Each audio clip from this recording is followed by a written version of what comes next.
Welcome to the Delvex course series Solar Energy on the ETRAC platform.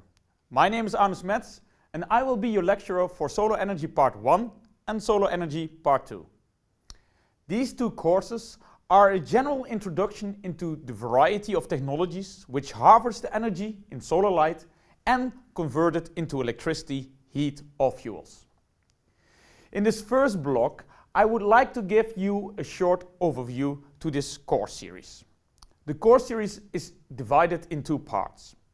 Solar Energy Part 1 has a duration of 4 weeks and covers the fundamental physical principles on which the solar energy technologies are based.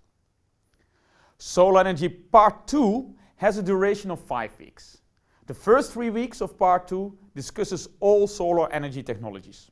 The last 2 weeks of Part 2 discusses the solar energy systems. At the end, you are expected to be able to design your own solar system.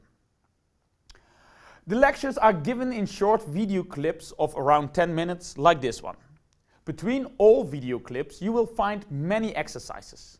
In addition, we have included more general questions which can act as a discussion material for the students on the course block.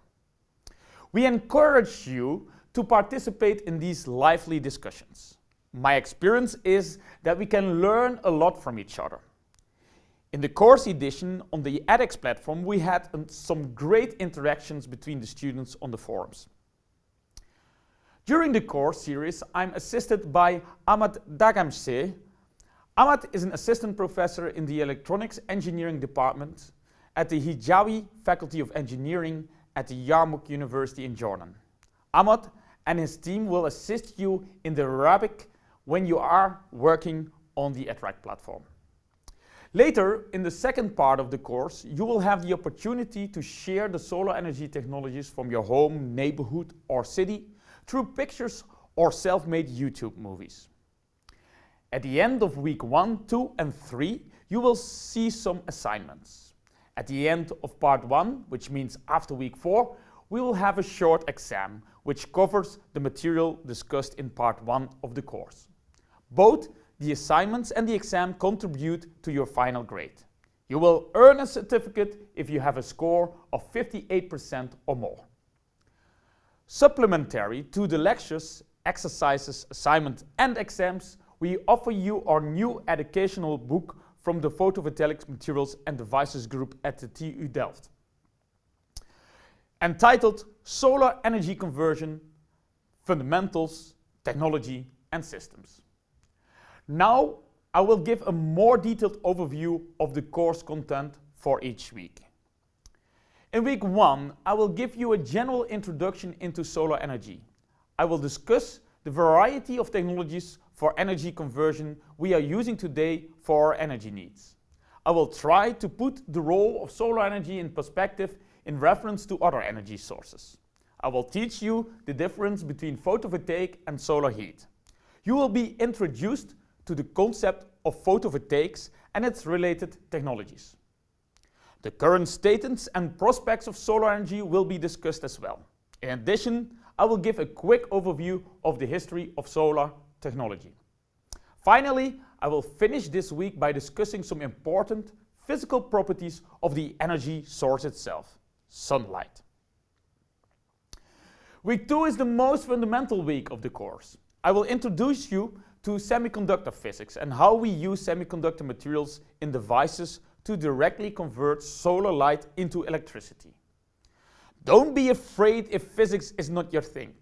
I'm using many animations to explain the physical principles of semiconductor materials and photovoltaic devices.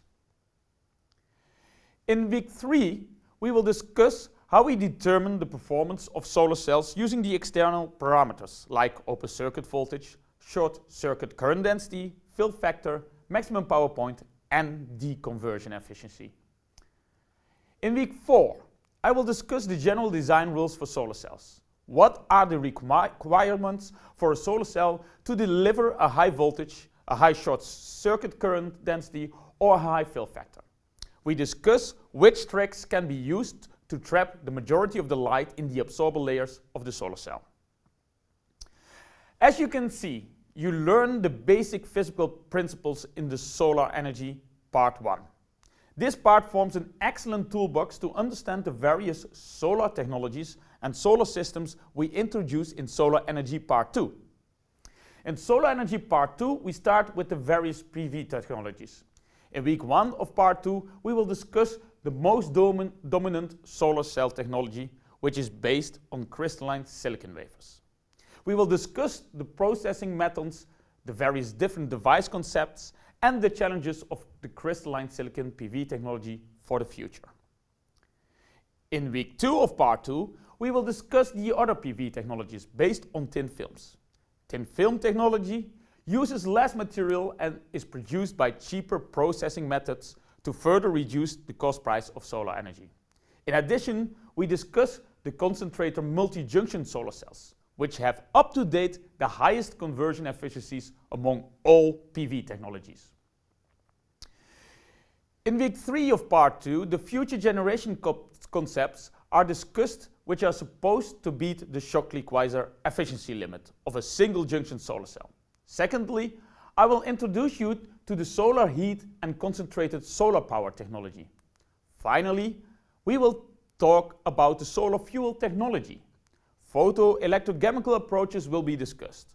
After week 3, we'll have the first exam moment of part 2, covering weeks 1 up to 3. In week 4, we start to discuss the PV system. We will introduce you to other components of PV systems, such as batteries, inverters, maximum power point trackers, and charge controllers. In week 5, we will discuss the most popular system topologies, like off-grid systems and grid-connected systems. We will provide you the tools to be able to design any PV system on paper for any application. After week 5, you will have your second exam of the solar energy part 2. One of the most beautiful aspects of this course series is that solar energy is both generic and interesting for people from different study backgrounds to come and learn about it. Although this course is aimed at bachelor level students, anybody with a good grasp of high school physics and mathematics and especially an open mind can not only understand but enjoy this course experience. Only a very few exercises, assignments, questions require basic calculus. But don't worry, if you're not skilled in calculus, you are still able to successfully complete the course. We have included a short video that helps you to polish up your calculus skill. In addition, I realized that people with various backgrounds participate in this course. Therefore, in the first week, we start with exercises to make people familiar with typical units used during the course. So, the course has been designed to take you through the various aspects of solar energy discussed in part 1 and in part 2 in a gradual way. The exercises will increase your comfort level with using basic math to understand solar energy better. So after this introduction, let's get started. Solar energy technology is based on the conversion of energy of light into electricity, heat, and solar fuels. It means we are talking about energy conversion. We will discuss that in great detail in the next block. So see you back in the next block.